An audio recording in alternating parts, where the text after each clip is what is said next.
Hello, welcome back to the Cricket Nerds. It's just me today, doing a little cheeky solo reaction to the first day of the India versus Australia Test series. It was a really heavily built up series. We had a preview. If you haven't seen that, check it out. You can judge what our predictions were in comparison to what's actually happened on the first day. Got to say, first day has not disappointed at all. There was so much anticipation about what this pitch was going to be like that we were really expecting 90-degree turn, like some ridiculous turn on the first day. We had turn, but it was not the absolute minefield that so many people were expecting. There was a picture going round. I'll have it on the screen there. A picture of the pitch where the preparation for the pitch, they kind of rolled and watered like most of the pitch, apart from what a good length was for a left-handed batter. And that threw up some kind of, is that within the spirit of the game kind of conversations? Because Australia obviously have quite a lot of left-handers in their top six. India do not. So there was an interesting question about whether that is, if that actually is okay. Like, can you pitch doctor to that degree? But overall, I don't think it had that much of an impact. So one of the main things straight off the bat that I noticed before the match had even started was no Travis Head. Why? Why not? The guy is in the best form of his life. I can understand that he hasn't got a great record in India, but I think Renshaw, who replaced him, he only averages 25 in India, so not a whole lot of sense being made there. Other people that were brought in, Peter Hanscom, who played a handy 31, but still not great. Still, I would have played Travis Head in his current form over him. Other than that, there were some decent knocks from Labuschagne and Smith, and then everybody was just wiped away by the spin twins of Ashwin and Jadeja. Alex Carey gave a nice fight back of 36 off 33, which I thought was exactly the way they should have played. But yeah, it was a very one-sided affair in the Australian batting innings. The first two wickets were gorgeous.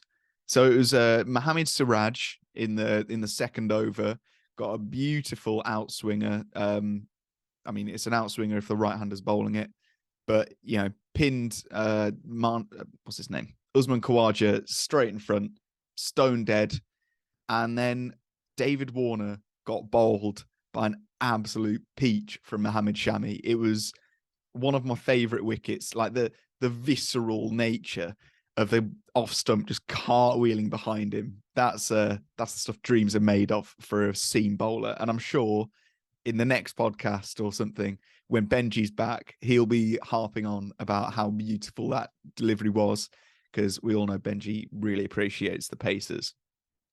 But yeah, other than those two wickets, it was absolute spin to win. Looking at Jadeja, his figures, he got a fifer.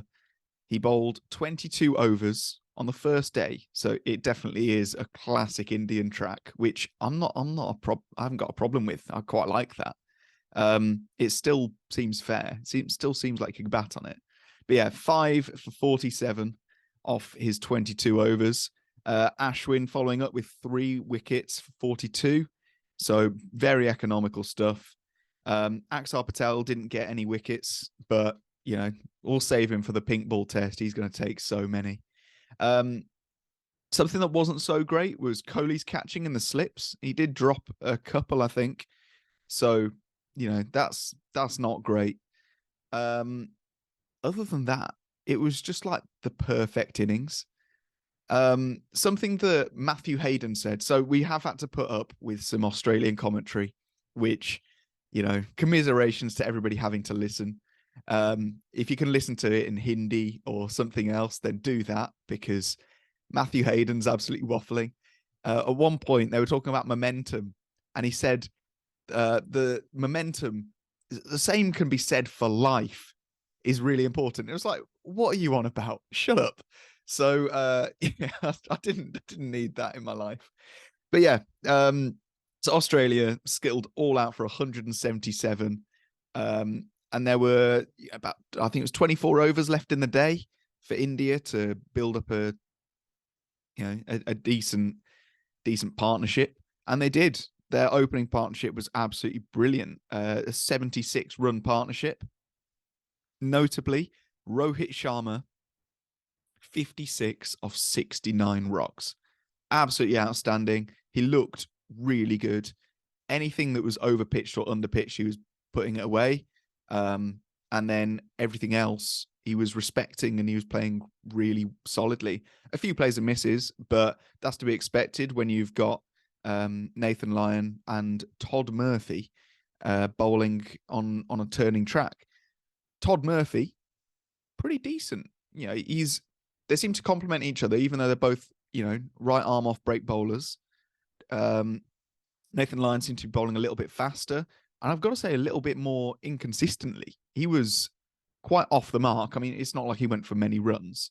And then Todd Murphy, yeah, he did really well, and he took his first ever test wicket on debut of KL Rahul. A lovely, what was it? A caught and bowled? Yeah, caught and bowled. KL Rahul only got 20 off 71. Not great. Not really making his point for staying in the side over Shubman Gill there. I know a lot of people were not very happy to see Gill left out of the side and Surya Kumar Yadav notably picked. It remains to be seen how he'll do. I'm quite excited to see Sky, because I think that, India could get quite a decent lead here. And if Sky's coming in as the finisher, who doesn't want to see that? Smoking 80-meter sixes all around the ground. Lovely. The fast bowlers for Australia is the last point I want to make. Pat Cummins was so off the boil. I don't think I've ever seen in test matches Pat Cummins look as just wrong. He looked like he had the yips. He didn't know what he was doing. Usually, I bank on him. I think he's the best seam bowler in the world at the moment. I think he's fast. He's accurate. He's got so much skill. He can swing the ball. He can use nice variations. But this time he was just over pitching. A few half trackers that just weren't that good. Quite easily put away. The first ball, because I think he went for 15 in his first over, which was the opening over. The first ball was a bit of a weird boundary for Rohit Sharma, who was going for a leave, and it just kind of bounced off his back, squirt to kind of third man. But that, you ride your luck, and he didn't need much luck after that. It was Pat Cummins wasn't great. Scott Boland, economical, which is what you'd expect. He only bowled 3 overs, but he went for 4 runs. So going by his current average of about 12, if he bowls another 9 overs, he should take a wicket, if that's to hold true. So we'll see how it goes. But yeah, super exciting. I'm going to leave the Cricket Nerds questions for the time being until the boys are back, because I feel like you want more than one point of view on these Cricket Nerds questions. So thank you so much for watching. Don't forget to subscribe. We are so close to that 1,000 subscriber milestone that we've been trying really hard to reach. So tell your friends. We will be covering all of this series. So thank you so much for watching, and we'll see you later. Goodbye.